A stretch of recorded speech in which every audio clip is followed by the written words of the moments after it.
No fim do século XVIII, Versalhes era uma ilha de extravagância, rodeada por um mar de carestia. E com um rei vacilante na direção, a França corria rumo ao desastre. Após 19 anos de casamento, Luís gerara 4 filhos. Mas como o rei continuava impotente. Em uma tentativa de demonstrar liderança, Luís meteu-se a fazer reformas econômicas. Mas sua intervenção equivocada onerou o povo com pesados impostos, enquanto a nobreza nada pagava. Com a economia em ruínas e o povo instável, parecia que até os céus estavam enfurecidos, unindo a França com o inverno mais frio em 90 anos. If ever God intervened to make a situation worse, the summer of 1788 and the spring of 1789 is a moment when that happens. By the summer of 1788, you already have a burgeoning political crisis, and it's developing against a background of very serious food shortage. Para o povo francês do século XVIII, farinha era a essência da própria vida. E pão, a medida da existência. Most ordinary people in France ate at least 2 pounds a day of bread. Bread was all important. Its price was immediately felt by everyone. If the price doubled, you were in big trouble. Sob a péssima administração de Luís, o preço da farinha disparou. Havia pouco armazenamento de suprimentos. E o custo de um pão logo chegou a 1 mês de salário. A fome transformou-se em fúria. Tumultos irromperam por toda a França. Casas foram roubadas. Padarias saqueadas. E lojistas suspeitos de esconder pão eram linchados.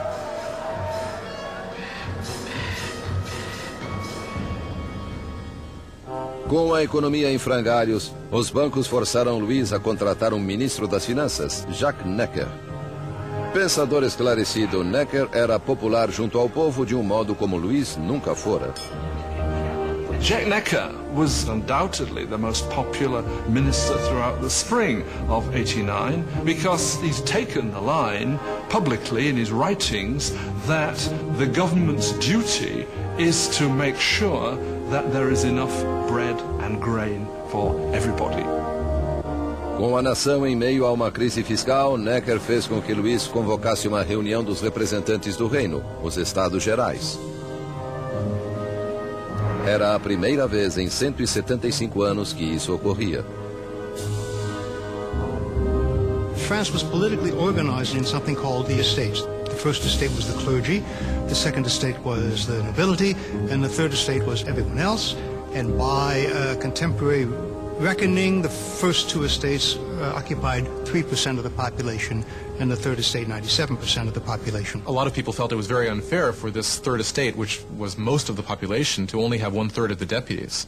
They felt it was very unfair that this should be a 3-chamber parliament, where 2 chambers, the nobility and the clergy, could always outvote the commoners. 4 de maio de 1789. Um jovem e talentoso advogado e político chegou a Versalhes. Maximilien Robespierre vinha participar dos Estados Gerais como deputado para lutar pelo povo que ele representava, o Terceiro Estado.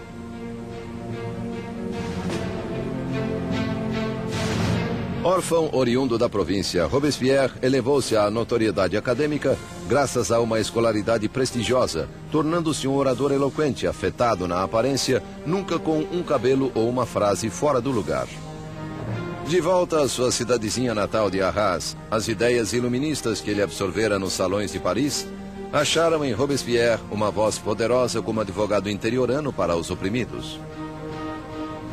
By the time he went back and started to practice as a lawyer, he was reading very widely in the Enlightenment. And Robespierre was someone who, when he was practicing law in Arras, tried to actually bring the ideas of the Enlightenment into the cases he was fighting. Nos Estados Gerais, Robespierre e seus colegas exigiam que a nobreza e o clero pagassem impostos. Mas Luís sentiu-se ameaçado pelo crescente radicalismo do Terceiro Estado. Então, em 20 de junho, após um impasse de 6 semanas, os deputados descobriram que haviam sido silenciados. On June 20th, when the deputies come to their meeting and find the doors locked, they suspect a plot. They move next door to what we call a tennis court, which was really a handball court, and gather together and swear they will not stop meeting until they have a new constitution. Os deputados se declararam a nova Assembleia Nacional, os verdadeiros representantes do povo da França. The tennis court oath is one of these great symbolic moments in the history of the French Revolution. You had these people assembled in this great open space of the tennis court, raising their arms in this sort of quasi-Roman salute. And for the National Assembly, this was a moment when they realized something of their power and their dignity and saw that they really could defy France's king. Em uma posição revolucionária de desafio, a Assembleia Nacional nasceu. Seria uma comunhão de vozes de todo o país, um parlamento cumpridor da vontade do povo. Mas tomar o poder do rei não seria tão fácil quanto assinar uma proclamação. All of these early victories that take place at Versailles are largely paper victories, and they have no teeth to back them up. And the fear that takes over the deputies at Versailles as we approach mid-July is that the king is gathering his forces to disperse them, to overthrow them. No começo de julho, tropas reais de 30 mil soldados posicionaram-se ao redor de Paris. Para se defender, o povo formou uma nova Guarda Nacional. Agitadores invadiram os arsenais de Paris e apoderaram-se de 28 mil mosquetes. A única coisa que faltava era a pólvora, e o povo sabia onde consegui-la. No centro de Paris erguia-se uma maciça masmorra, notória como símbolo do governo feudal, a Bastilha. Essa prisão armazenava o suprimento de pólvora da cidade e era lendária como antro de tortura e mortes indizíveis.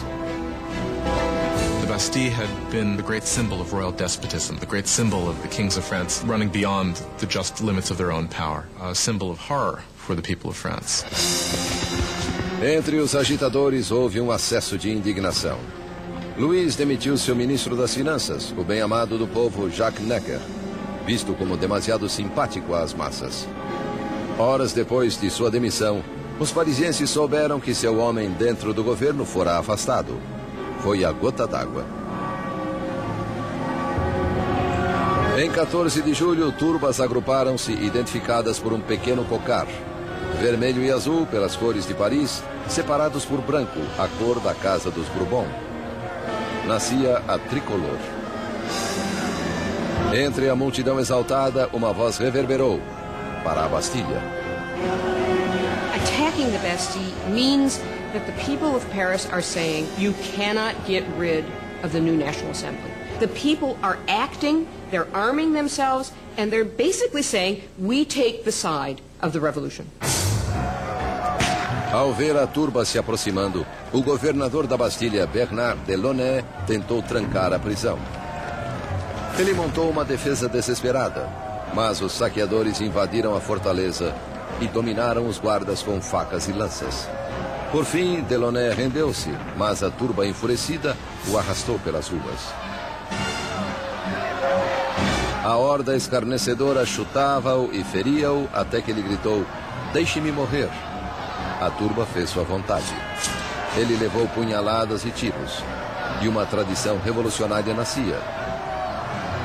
Sua cabeça cortada foi exibida na ponta de uma lança. The deputies in the National Assembly do not immediately condemn this act of violence. In fact, they accept it. And it was this acceptance of popular violence that, in some people's view, created a pattern that was to have catastrophic consequences for the unfolding of the revolution. Com a fumaça ainda sobre a Bastilha, Luís XVI voltou de uma caçada. Em seu diário, no dia 14 de julho de 1789, ele escreveu "Nada", em referência à caça mal-sucedida. Um criado veio informá-lo sobre os tumultos e a queda da Bastilha. Luís XVI perguntou: é uma revolta? Não, majestade, ele respondeu. É uma revolução.